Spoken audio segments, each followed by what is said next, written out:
Hello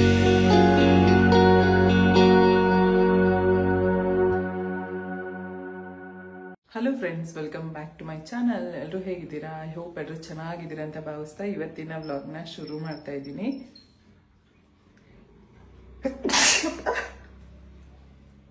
time ಬಂದು 5:30. ಈಗ ವ್ಲಾಗ್ನ ಶುರು ಮಾಡ್ತಾ ಇದ್ದೀನಿ.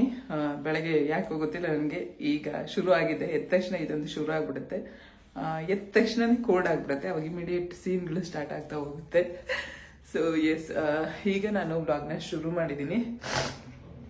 ಇವಾಗ ವಾಕ್ ಹೋಗ್ಬೇಕು. ವಾಕ್ ಹೋಗೋದಕ್ಕಿಂತ ಮುಂಚೆ ಒಂದು ಡಿಟಾಕ್ಸ್ ಡ್ರಿಂಕನ್ನು ಕುಡಿದ್ಬಿಡೋಣ ಅಂತ ಹೇಳಿ. ಸೊ ನಾನು ಡಿಟಾಕ್ಸ್ ಡ್ರಿಂಕ್ ಮಾಡೋದಕ್ಕೆ ಏನೇನು ತಗೊಂಡಿದ್ದೀನಿ ಅಂತ ತೋರಿಸ್ತೀನಿ.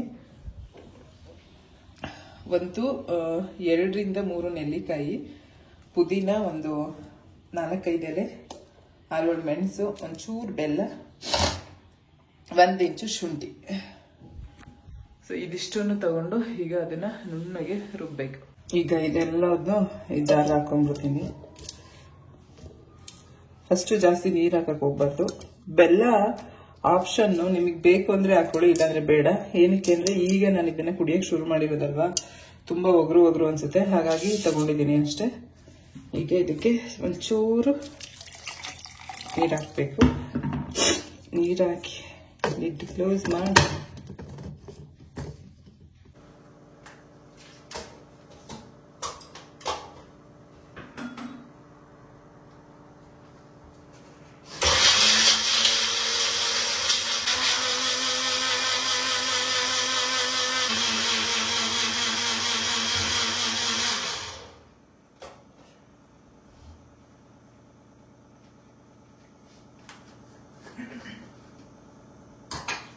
ಇವಾಗ ನಾನು ಇದನ್ನ ಗ್ಲಾಸ್ಗೆಲ್ಲ ಹಾಕೊಳಕ್ ಹೋಗಲ್ಲ. ಇದಕ್ಕೆ ಒಂದು ಕ್ಯಾಪ್ ಕೊಟ್ಟಿರ್ತಾರೆ. ಸುಮ್ಮನೆ ಬೇರೆದಕ್ಕೆ ಹಾಕೊಂಡು ಅದನ್ನ ಬೇರೆ ತೊಳ್ಕೊಂಡ್ ಕೂತ್ಕೊಳ್ಳೋರು ಯಾರು ಅಂತ ಇದಕ್ಕೆ ಕ್ಯಾಪ್ ಕೊಟ್ಟಿರ್ತಾರೆ. ಚೆನ್ನಾಗಿರುತ್ತೆ ಇದು.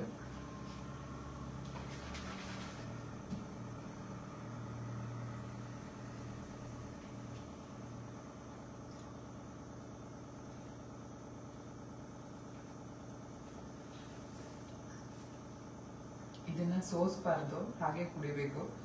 ಸೋಸಿದ್ರೆ ಅದರಲ್ಲಿ ಏನೂ ಇರಲ್ಲಮ್ಮ. ಸೊ ಹಾಗಾಗಿ ನುಣ್ಣಗೆ ರುಬ್ಬಿಟ್ಟು ಅದನ್ನು ಸೋಸ್ದಂಗೆ ಕುಡಿಬೇಕು. ಈ ಒಂದು ಡಿಟಾಕ್ಸ್ ಡ್ರಿಂಕ್ ಕುಡಿಯೋದ್ರಿಂದ ನಮ್ಮ ಬಾಡಿಗೆ ತುಂಬಾ ಒಳ್ಳೆಯದು. ಇದನ್ನು ಕುಡಿಯೋದ್ರಿಂದ ನಮ್ಮ ಬಾಡಿ ಡಿಟಾಕ್ಸ್ ಆಗುತ್ತೆ, ಮತ್ತು ಸ್ಕಿನ್ಗೆ, ಹೇರ್ಗೂ ಕೂಡ ಇದು ತುಂಬ ಒಳ್ಳೆಯದು. ಓಕೆ ಫ್ರೆಂಡ್ಸ್, ಇವಾಗ ಮನೆಗೆ ಬಂದ್ವಿ. ಇವತ್ತು ನಾನು ಎಷ್ಟು ವಾಕ್ ಮಾಡಿದ್ದೀನಿ ಅಂತ ತೋರಿಸ್ತೀನಿ ನೋಡಿ. ಇವತ್ತು ನಾನು ವಾಕ್ ಮಾಡಿರೋದು 5.19 ಕಿಲೋಮೀಟ್ರು ವಾಕ್ ಮಾಡಿರೋದು. ಮತ್ತೆ ವಾಕ್ ಮಾಡೋಕೆ ಟೈಮ್ ತಗೊಂಡಿರೋದು 1 hour 8 minutes. ಮತ್ತೆ 353 ಕ್ಯಾಲರಿ ಬರ್ನ್ ಆಗಿದ್ದೆ. ಹಾಗೆ 7,716 ಸ್ಟೆಪ್ಸ್ ಇವತ್ತು ಏನು ನಡೆದಿರೋದು, ಹೆಜ್ಜೆಗಳು 7,716. ಆಕ್ಚುಲಿ ಇದು 10,000 ಕಂಪ್ಲೀಟ್ ಮಾಡಬೇಕು. ಇನ್ನು ಇವಾಗ ಶುರು ಮಾಡಿರೋದಲ್ವಾ, ಅಷ್ಟೊಂದು ನಡೆಯಕ್ಕಾಗಲ್ಲ. ಸದ್ಯಕ್ಕೆ ಇಷ್ಟ ನಡೆದಿದ್ದೀನಿ. ಏನು ಡೇ ಬೈ ಡೇ ನಡೀತಾ ಒಂದೇ ಸಲ ಜಾಸ್ತಿ ಮಾಡಿದ್ರೆ ಕಾಲೆಲ್ಲ ನೋವು ಬಂದ್ಬಿಡ್ತಾವೆ. ಬೆಳಗ್ಗೆದ್ದು ಹೋಗಕ್ಕೆ ಆಗಲ್ಲ. ಇನ್ನು ಅಂದ್ರೆ 1 ವಾರ 10 ದಿನ ಬಿಟ್ರೆ ಆಮೇಲೆ ನಡಿಬಹುದು.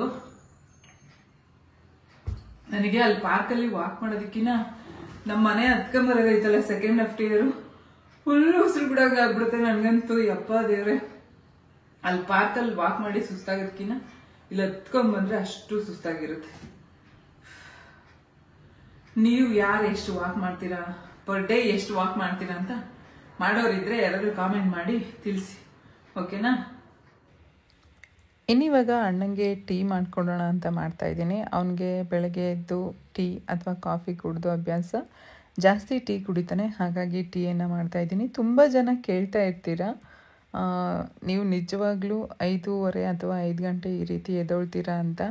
ಖಂಡಿತವಾಗ್ಲೂ ಎದ್ದೊಳ್ತೀನಿ. ಏನು ಗೊತ್ತಾ, ಸ್ಟಾರ್ಟಿಂಗಲ್ಲಿ ನಮಗೆ ಎದ್ದೊಳೋದಕ್ಕೆ ಕಷ್ಟ ಅನಿಸುತ್ತೆ ಅಷ್ಟೇ. ನೀವು 10 ದಿನ ಇಲ್ಲ 15 ದಿನ ಕಂಟಿನ್ಯೂಸ್ ಆಗಿ ನೀವು ರಾತ್ರಿ ಬೇಗ ಮಲಗೋದು ಮತ್ತು ಬೆಳಗ್ಗೆ ಎದ್ದೊಳೋದನ್ನು ಅಭ್ಯಾಸ ಮಾಡಿಕೊಂಡ್ರೆ ನಿಮಗೆ ಬೆಳಗ್ಗೆ ಬೇಗನೆ ಎಚ್ಚರ ಆಗುತ್ತೆ. ನಾವೇನು ಮಾಡ್ತೀವಿ ಅಂದರೆ ನೈಟು 11 ಗಂಟೆ 11:30ವರೆಗೂ ಮೊಬೈಲ್ ನೋಡ್ಕೊಂಡು ಕೂತ್ಕೋತೀವಿ. ಸೊ ಅದು ನಮಗೆ ನಿದ್ರೆ ಕಂಪ್ಲೀಟ್ ಆಗಿರಲ್ಲ ಅಲ್ವಾ. ಹಾಗಾಗಿ ನಮಗೆ ಬೆಳಗ್ಗೆ ಹೊತ್ತು ಎಚ್ಚರ ಆಗಲ್ಲ. ನನಗೂ ಈ ಒಂದು ಕೆಟ್ಟ ಅಭ್ಯಾಸ ಇತ್ತು. ನಾನು ಈಗ 1 ತಿಂಗಳಿಂದ 11 ಗಂಟೆಗೆ ಮಲಗೋದು, ಬೆಳಗ್ಗೆ 7 ಗಂಟೆ 8 ಗಂಟೆಗೆ ಎದ್ದೇಳೋದು ಈ ರೀತಿ ಮಾಡ್ತಾಯಿದ್ದೆ. ಅವಾಗ ಏನಾಗುತ್ತೆ ಅಂದರೆ ಒಬ್ಬ ಮನುಷ್ಯನಿಗೆ ಹೆಲ್ತ್ಗೆ ತುಂಬ ಇಂಪಾರ್ಟೆಂಟ್ ಬೇಕಾಗಿರುವಂಥದ್ದು ನಿದ್ರೆ. ಊಟ ಎಲ್ಲ ನಮಗೆ ಎಷ್ಟು ಇಂಪಾರ್ಟೆಂಟ್ ಆಗುತ್ತೆ ಅದೇ ರೀತಿ ನಿದ್ರೆನೂ ಕೂಡ ತುಂಬ ಇಂಪಾರ್ಟೆಂಟು. ಪ್ರತಿಯೊಬ್ಬರಿಗೂ 7ರಿಂದ 8 ಅವರ್ ನಿದ್ದೆ ಮಾಡಲೇಬೇಕು. ಇನ್ನಿವಾಗ ನಾನು ತಿಂಡಿ ಮಾಡೋಣ ಅಂತ ಮಾಡ್ಕೋತಾ ಇದ್ದೀನಿ. ಬಟ್ ಬರೋವಾಗ ಆಲೂಗೆಡ್ಡೆ ತೊಗೊಂಬಂದಿದ್ದೆ. ದೋಸೆ ಮಾಡ್ತಾಯಿದ್ದೀನಿ ತಿಂಡಿಗೆ. ಆಲೂಗೆಡ್ಡೆ ಪಲ್ಯ ಮಾಡೋಣ ಅಂತ ಹೇಳಿಬಿಟ್ಟು ಆಲೂಗೆಡ್ಡೆ ತೊಗೊಂಬಂದಿದ್ದೆ. ನೀವೇ ನೋಡಿದ್ರಿ ಅಲ್ವಾ, ಆಲೂಗೆಡ್ಡೆ ಎಷ್ಟು ತೊಗೊಂಬಂದಿದ್ದೆ ಅಷ್ಟೂ ಕೆಟ್ಟೋಗಿತ್ತು. ಒಂದೂ ಚೆನ್ನಾಗಿರಲಿಲ್ಲ. 1/4 kg ತೊಗೊಂಬಂದಿದ್ದೆ, 1/4 kgನೂ ಕೆಟ್ಟೋಗಿತ್ತು. ಮೇಲೆ ನೋಡೋಕ್ಕೆ ಚೆನ್ನಾಗೇ ಇತ್ತು, ತೊಗೊಂಬಂದೆ. ಒಳಗಡೆ ಕಟ್ ಮಾಡಿದಾಗ ಫುಲ್ ಕೆಟ್ಟೋಗಿತ್ತು. ಅದಕ್ಕೆ ಮತ್ತೆ ವಾಪಸ್ ತಗೊಂಡೋಗಿ ಅಂಗಡಿ ಮನೆ ಹತ್ರನೇ ಇದೆ, ಹಾಗಾಗಿ ವಾಪಸ್ ತಗೊಂಡೋಗಿ ಕೊಟ್ಬಿಟ್ಟು ಅವರಿಗೆ ಬೇರೆ ಆಲೂಗೆಡ್ಡೆಯನ್ನು ತಗೊಂಡು ಬಂದೆ. ಆಲೂಗೆಡ್ಡೆಯನ್ನು ನಾನು ಕಟ್ ಮಾಡಿ ಹಾಕ್ಕೊಂಡು ಕುಕ್ಕರಲ್ಲೇ ಬೇಯಿಸ್ಕೊಂಡ್ಬಿಡ್ತೀನಿ. ಪಾತ್ರೆಯಲ್ಲಿ ಬೇಯಿಸೋಕೆ ಹೋದರೆ ಸುಮ್ಮನೆ ಟೈಮು ವೇಸ್ಟ್ ಆಗುತ್ತೆ ಮತ್ತು ಬೇಗ ಬೇಯೋದು ಇಲ್ಲ. ಹಾಗೆ ಬರ್ತಾ ಕರಿಬೇವನ್ನು ತೊಗೊಂಡು ಬಂದಿದ್ದೆ. ಮನೆಯಲ್ಲಿ ಫುಲ್ ಕರಿಬೇವು ಖಾಲಿಯಾಗಿತ್ತು. ನನಗದೇನೂ ಗೊತ್ತಿಲ್ಲ. ಪ್ರತಿಯೊಂದು ಅಂದರೆ ನಾನ್ ವೆಜ್ಜಲ್ಲಿ ಕೆಲವೊಂದಕ್ಕೆ ಬಿಟ್ಟರೆ ಇನ್ನು ಪ್ರತಿಯೊಂದು ನಮ್ಮ ಮನೆಯಲ್ಲಿ ಮಾಡುವಂಥ ಅಡುಗೆಗೆ ನನಗೆ ಕರಿಬೇವು ಇದ್ರೇ ಇಷ್ಟ ಆಗೋದು. ಅದಕ್ಕೆ ಸ್ವಲ್ಪ ತೊಗೊಂಡು ಬಂದಿದ್ದೆ. ಇನ್ನು ಇದನ್ನು ಒಂದು ಬಾಕ್ಸಿಗೆ ಫಸ್ಟ್ ಹಾಕಿದ್ದೆ ಅಲ್ವಾ, ಆ ಬಾಕ್ಸ್ನೆಲ್ಲ ಕ್ಲೀನ್ ಮಾಡಿಕೊಂಡು ಅದಕ್ಕೊಂದು ಟಿಶ್ಯೂ ಪೇಪರ್ ಹಾಕ್ಕೊಂಡು ಕರಿಬೇವನ್ನ ನೀಟಾಗೆಲ್ಲ ಸೋಸಿ ಇಟ್ಕೊತಾ ಇದ್ದೀನಿ. ಈ ರೀತಿ ಇಟ್ಕೊಳೋದ್ರಿಂದ ಕರಿಬೇವು ಆಲ್ಮೋಸ್ಟ್ 10ರಿಂದ 15 ದಿನಗಳ ಕಾಲ ಇಟ್ಕೋಬೋದು.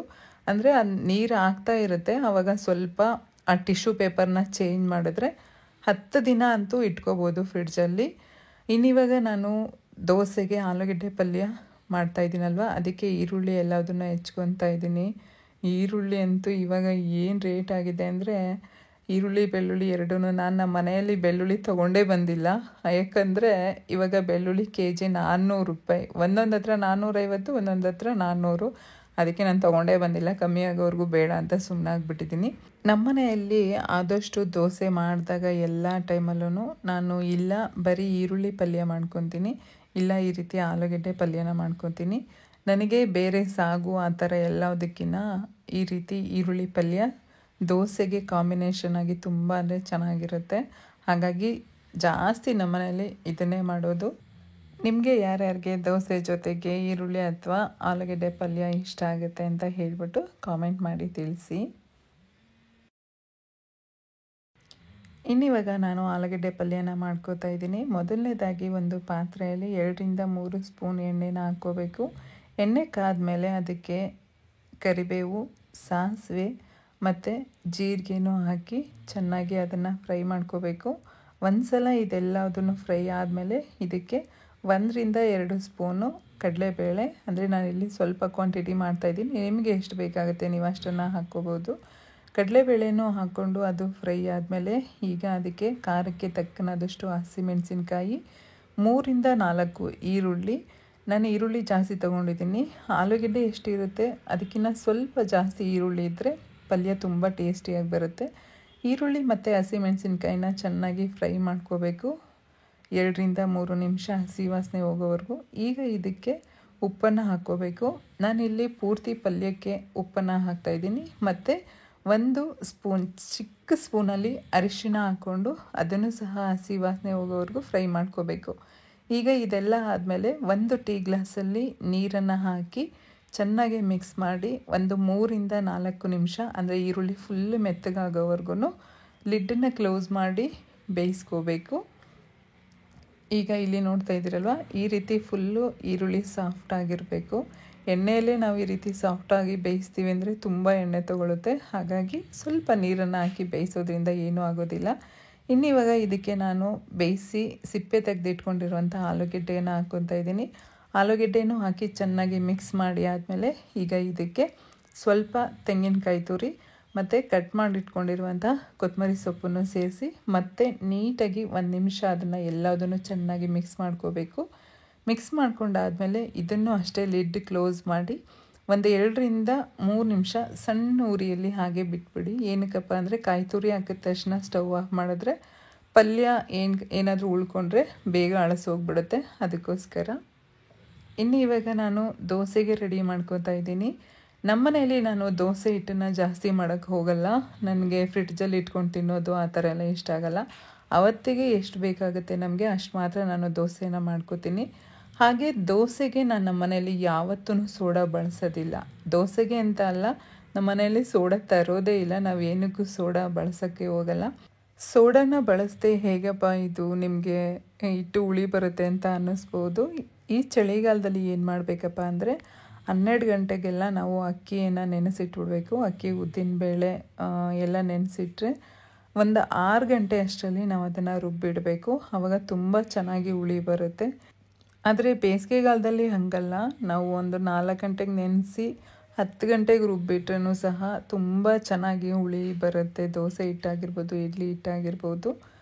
ಚಳಿಗಾಲದಲ್ಲಿ ಬೇಗ ನೆನೆಸಿ ಬೇಗ ರುಬ್ಬಿಡಬೇಕು. ಇನ್ನಿವಾಗ ತಿಂಡಿ ಎಲ್ಲ ಆದಮೇಲೆ ನಾನು ತಿಂಡಿ ಮಾಡುವಾಗಲೇ ವಾಷಿಂಗ್ ಮಿಷನ್ಗೆ ಬಟ್ಟೆಗಳನ್ನ ಹಾಕಿದ್ದೆ. ಅದನ್ನು ಇವಾಗ ತೊಗೊಂಬಂದು ಮೇಲೆ ಹಾಕ್ತಾಯಿದ್ದೀನಿ. ಈಗ 2 ದಿನದ ಹಿಂದೆ ತುಂಬಾ ಜಿಡಿ ಹಿಡ್ಕೊಂಬಿಟ್ಟಿತ್ತು. 3 ದಿನ ಬಿಸಿಲೇ ನೋಡಿರಲಿಲ್ಲ. ಇವತ್ತು ನೋಡಿದ್ರೆ ಎಷ್ಟೊಂದು ಬಿಸಿಲಿದೆ. ದೇವರೇ ಭಗವಂತ. ಏನಪ್ಪ ಅಂದರೆ ಜಿಡಿ ಅಥವಾ ಮಳೆ ಇದ್ದಾಗ ಬಿಸಿಲು ಬರಲಿ, ಬಟ್ಟೆಗಳು ಒಗೆಯೋಕ್ಕಾಗಲ್ಲ ಅಂತ ಅನ್ಕೋತಾ ಇರ್ತೀವಿ. ಆದರೆ ಬಿಸಿಲು ಬಂದಾಗ ಎಷ್ಟು ಬಿಸಿಲು ಅನಿಸುತ್ತೆ ಅಲ್ವಾ. ಇವಾಗಂತೂ 10 ಗಂಟೆಗೆಲ್ಲ ತುಂಬಾ ಬಿಸಿಲು ಬರುತ್ತೆ.